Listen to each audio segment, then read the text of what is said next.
The story of political violence in America doesn't begin in modern times. It's woven into the very fabric of the nation's history. From presidents cut down in their prime to local leaders silenced by extremists, political assassinations have shaped the course of democracy and left behind scars that never heal. The shock of Lincoln's murder.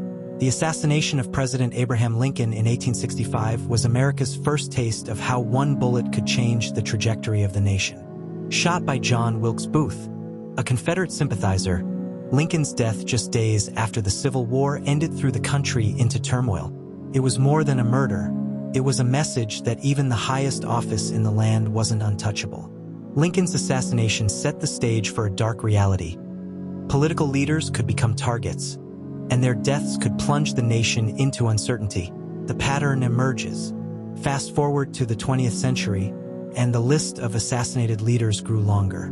President William McKinley was shot in 1901 by an anarchist. President John F. Kennedy was killed in 1963. His murder broadcast into living rooms across America and shocking the world. Dr. Martin Luther King Jr. and Senator Robert F. Kennedy were gunned down in 1968, within months of each other, leaving a generation traumatized and disillusioned. These weren't just isolated events. They reflected a nation grappling with deep divisions, from civil rights to Cold War politics. Each death left Americans asking the same haunting question. If leaders aren't safe, who is? The psychological impact on America. Political assassinations don't just eliminate individuals. They create ripple effects. The death of a leader leaves their supporters devastated, movements fractured, and the country questioning its stability. For many Americans, these assassinations became defining "where were you when" moments. The murder of JFK in particular became a turning point. It wasn't just the death of a president. It symbolized the shattering of American innocence, the end of blind trust in government, and the beginning of widespread conspiracy theories that still thrive today. Why do assassinations happen? To understand the rise of modern political violence, we must first look at the motives of assassins in the past. Some were driven by ideology, like Booth's hatred of Lincoln's anti-slavery stance. Others, like Lee Harvey Oswald, were motivated by personal grievances, radical beliefs, or even a desire for notoriety. What unites them all is the belief that killing one person could change history, for better or worse. The transition to modern violence. While the golden age of assassinations seemed to peak in the 1960s, political violence didn't disappear. Instead, it evolved. Today, assassinations aren't just about lone gunmen acting on personal beliefs. They're increasingly tied to extremist groups, radical ideologies, and online echo chambers that glorify violence. This is where our story begins. America, once shocked by presidential assassinations, now faces a modern wave of extremist-driven violence. The question we'll explore is chilling. Are we entering a new era where political killings become the norm again? The assassinations of the 1960s left a permanent scar on America, but many believed that level of violence had peaked. The decades that followed proved otherwise. Political violence didn't vanish. It adapted. Leaders were still being targeted, extremists were still plotting, and assassins, both successful and failed, reminded Americans that the threat was always lurking. The shooting of Ronald Reagan, 1981. On March 30th, 1981, just 69 days into his presidency, Ronald Reagan was leaving a Washington, D.C. hotel when gunshots rang out. John Hinckley Jr., obsessed with actress Jodie Foster, fired 6 rounds at close range. Reagan was struck by a bullet that ricocheted off the presidential limousine, lodging an inch from his heart. This wasn't an act of political ideology, but a chilling example of how obsession and delusion could nearly alter history. The attack left Reagan critically injured, his press secretary James Brady permanently disabled, and the nation shaken. Once again, America realized its leaders were not untouchable. The attempt on Gabrielle Giffords, 2011. 30 years later, another act of violence shocked the nation. On January 8, 2011, Arizona Congresswoman Gabrielle Giffords was meeting constituents outside a Tucson supermarket when a gunman opened fire. 6 people were killed, and Giffords herself was shot in the head but miraculously survived. The attacker, Jared Lee Launer, had a history of erratic behavior and was fueled by extremist, anti-government rhetoric.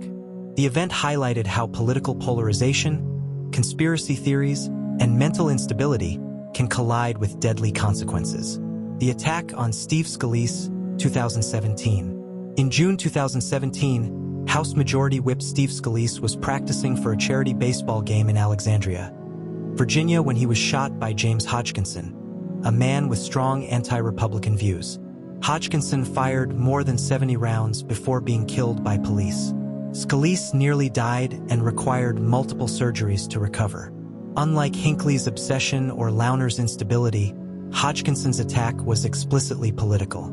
It underscored a terrifying new trend. American partisanship was no longer confined to words and debates. It was spilling over into bullets and bloodshed.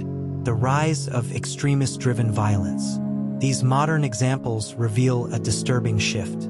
While some assassinations were once personal or delusional, today's attackers are increasingly tied to extremist ideologies. Radicalized individuals see violence as a way to strike at the enemy, whether it's Republicans, Democrats, or anyone in a position of influence. Online platforms amplify anger, spread conspiracy theories, and create echo chambers where violence is celebrated. What was once a lone gunman's obsession is now often part of a broader network of radical beliefs. The new American reality. The Reagan shooting reminded Americans of the randomness of violence. The Giffords and Scalise attacks reminded them of the growing political divide. Together, these events show that political assassinations in modern America aren't relics of history. They're alive, evolving, and arguably more dangerous than ever before. As political rhetoric intensifies and extremist groups become bolder, the stage is set for a chilling question. Are we witnessing the rebirth of political assassination as a tool of influence in America? Don't forget to like, comment, and subscribe. Hit the notification bell. Political assassinations no longer belong only to history books. In today's America, the rise of extremism and the power of the internet have created a new type of assassin.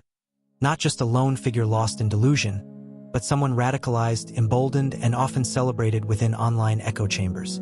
The power of online radicalization. Unlike John Wilkes Booth or Lee Harvey Oswald, today's would-be assassins don't have to plot in isolation. The internet has become a breeding ground for extremist ideologies.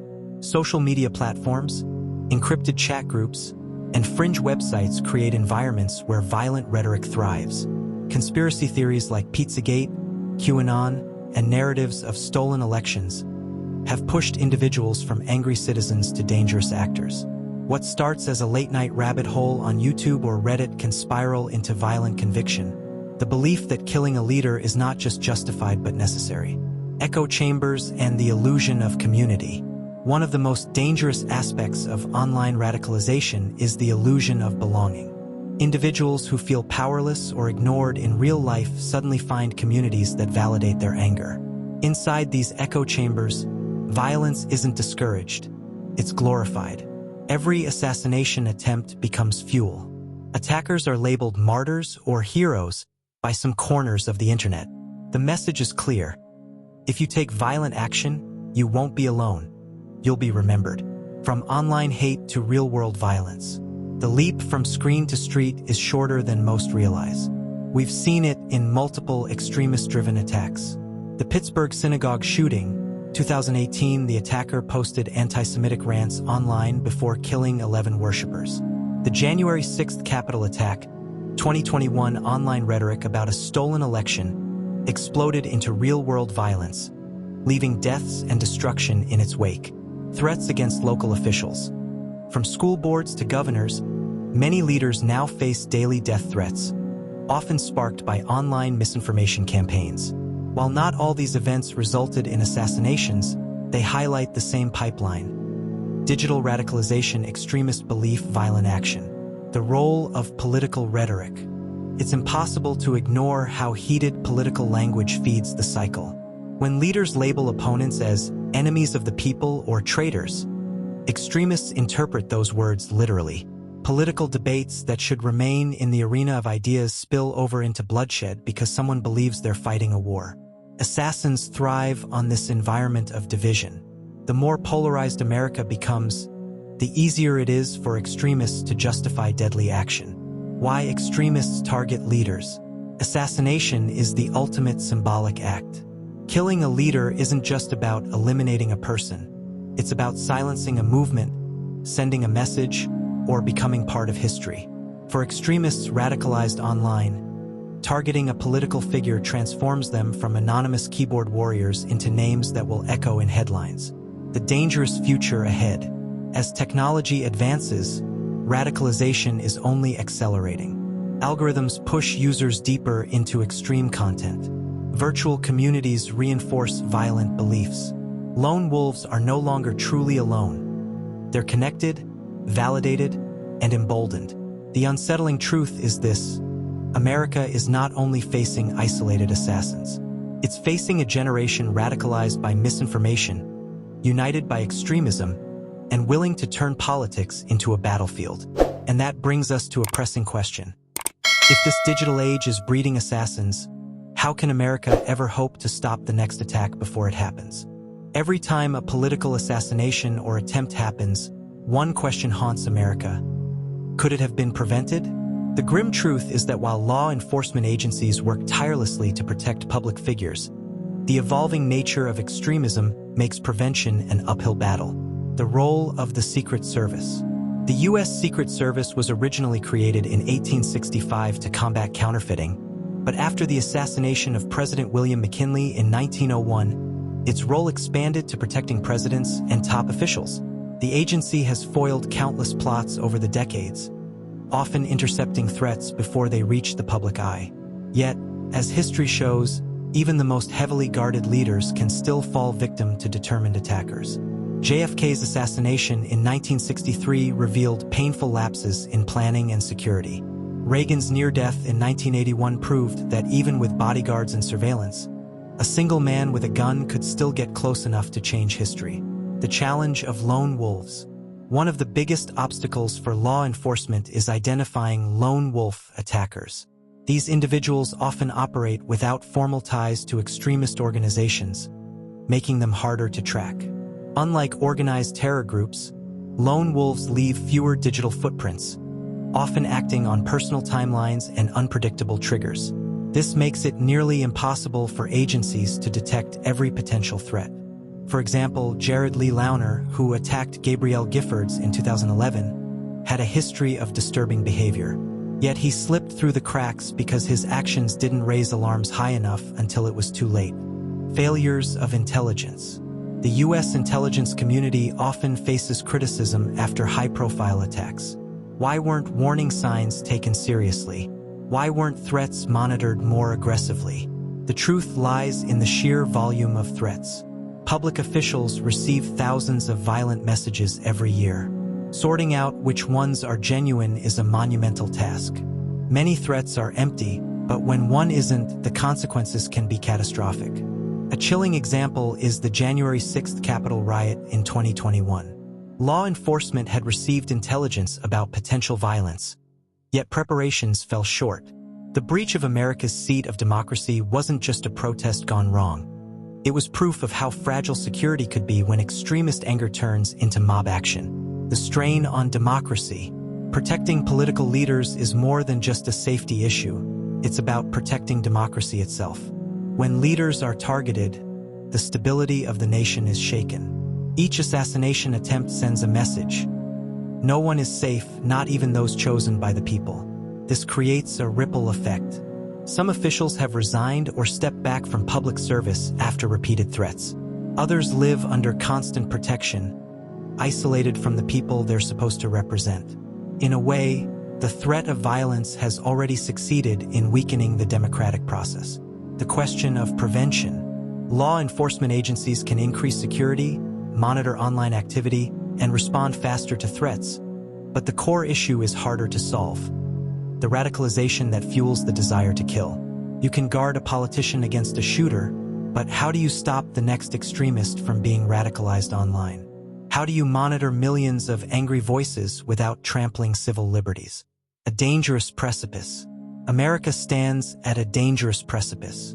On one side is the effort to protect free speech and civil rights.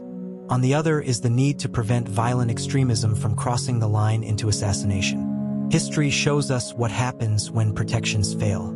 The assassinations of Lincoln, Kennedy, King, and others serve as haunting reminders that the cost of failure is measured in blood.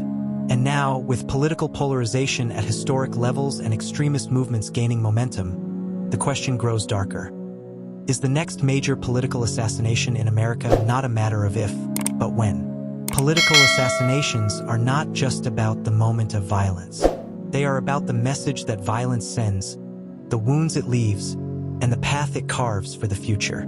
As we've seen, America has been here before.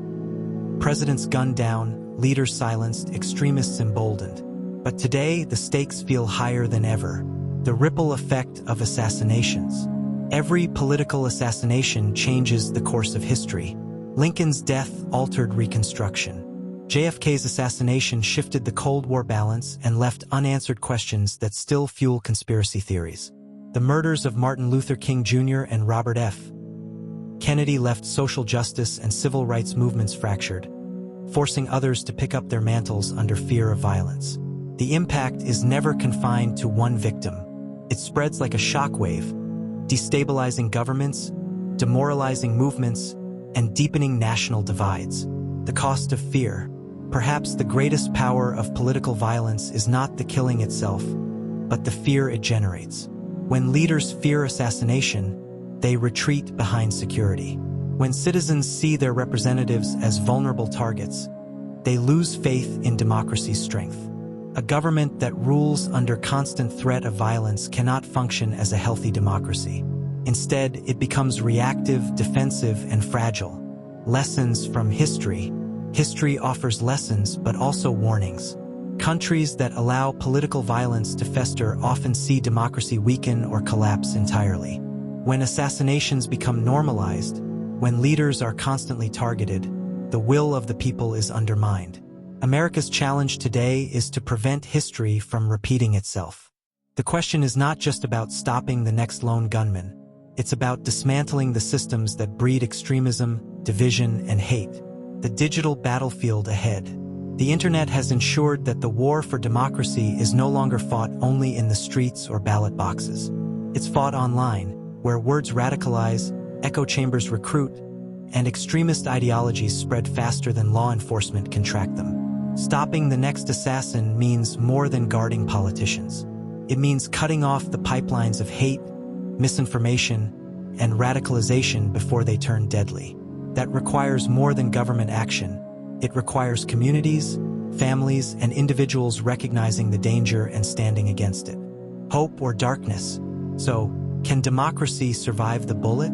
The answer is not simple. America has endured before. It survived the deaths of presidents, civil rights leaders, and countless public officials. Each time, the nation mourned, adapted, and moved forward. But each assassination also left scars that never truly healed. The future depends on whether America chooses to confront its rising tide of political violence or allow it to grow unchecked.